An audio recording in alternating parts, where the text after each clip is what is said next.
Olá, professora! Olá, professor! É um grande prazer estar aqui com vocês para a gente pensar um pouquinho sobre o tema de hoje: corpo, gesto e movimento.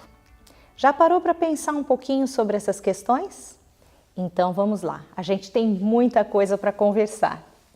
Eu começo esse nosso momento pedindo para que você olhe para esse cenário e pense com você mesmo, se você quiser trocar figurinhas com alguém que está do seu lado, pense um pouquinho no que você está vendo.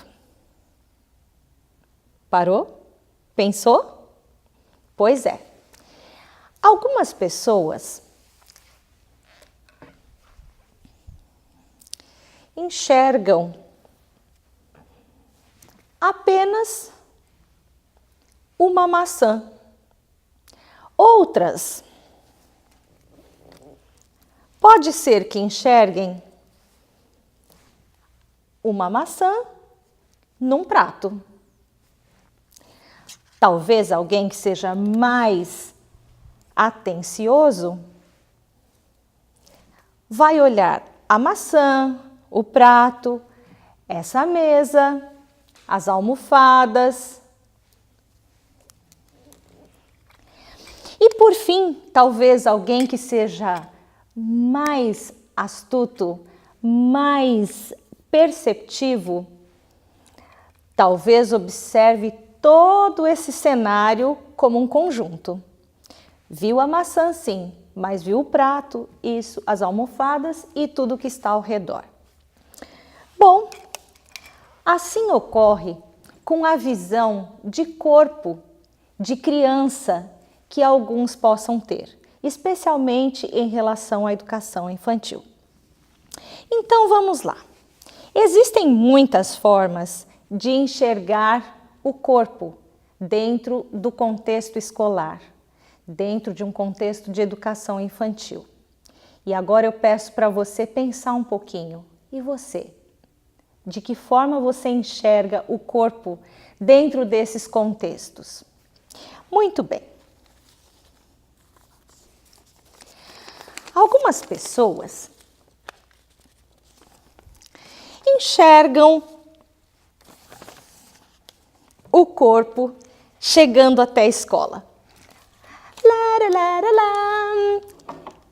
Ei, mas um problema. A criança é maior um pouco que a escola. A escola é tão pequena que não cabe a criança toda. Então, espera aí um pouquinho. Não cabe a criança. E agora, o que vamos fazer? Precisamos da cabeça e precisamos das mãos para realizar as atividades. Então, nesta escola, cabe apenas esses fragmentos de criança. Pobres crianças. O ser humano fragmentado. Cabeça e os sentidos, mas não cabe esse corpo. Existem outras pessoas que enxergam as coisas de uma outra forma.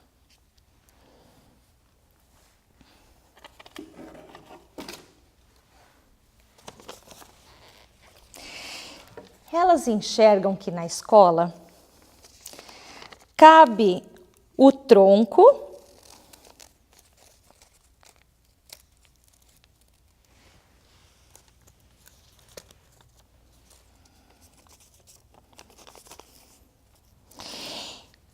e o espaço do coração, os sentidos e as emoções. São as escolas que interpretam que o indivíduo, o ser humano, ele precisa viver o que ele gosta, ele precisa fazer unicamente o que ele gosta, as suas emoções têm que ser realmente respeitadas, tudo é paz, amor, harmonia, vamos viver bem, fazer aquilo que o momento nos concede. E assim eles enxergam o corpo, como sendo apenas emoções e sentidos. Ainda existe um outro tipo de escola que enxerga a criança e o corpo nesta proporção. Então, agora é a escola que cabe no aluno e não o aluno que cabe na escola. Esse tipo de escola dá primazia e prioridade para a cultura que o aluno traz, para aquilo que interessa ao aluno. Então, o professor tem menos relevância e o aluno tem uma grande relevância. Portanto, este aluno leva essa escola como ele deseja levar. E assim as pessoas entendem que esse corpo deve ter primazia com seus hábitos, com a sua história de vida, com tudo que ele traz. Só que tem um problema. Em parte, este cérebro que toma decisões, que escolhe entre o certo e o errado, que vê valores, ele não será tão necessário.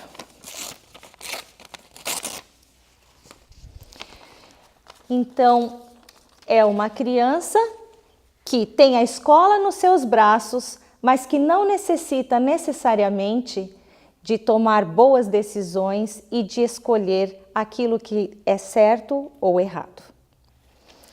E aí eu continuo perguntando para você, professora e professor. E você? Qual é a sua visão de corpo?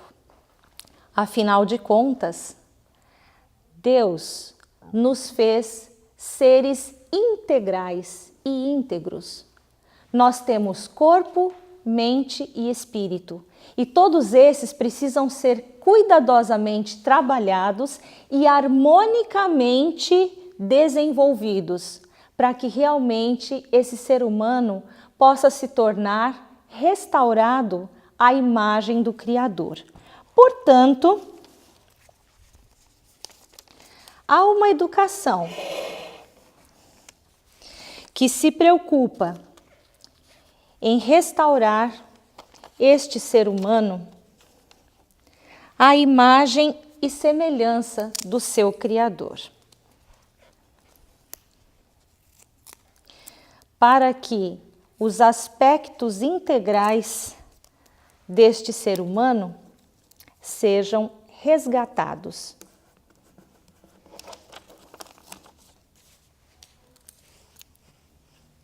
A pergunta que eu faço a você é: você tem buscado esse trabalho de resgate desse tripé mente, corpo e espírito? Que elementos você acha que você poderia utilizar para fazer esse tipo de resgate no seu currículo, na maneira como você trabalha em sala de aula, nas propostas de atividade, nos momentos em que esse corpo precisa ser atendido também? Ou essa criança passa o tempo todo sentado, sem que esse corpo seja tido como um todo dentro da escola?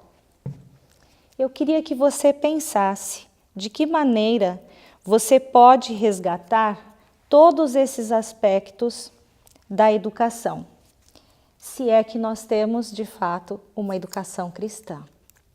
O que Deus deseja de você, professor e professora, é que nós ajudemos nossos alunos a retomarem todos os seus aspectos desse tripé, para que ele possa ser restaurado à imagem e semelhança do seu Criador. No próximo bloco, nós vamos falar um pouquinho sobre os gestos e depois sobre os movimentos também. De que forma a gente pode resgatar esses elementos corporais para dentro da escola, a fim de sanarmos essa necessidade, especialmente de uma criança pequena que ainda está em fase de educação infantil, pois as necessidades de trabalho corporal são imensas e a gente precisa resgatar isso. Fica com a gente que daqui a pouco a gente vai falar um pouquinho mais sobre a questão do gesto. Até breve.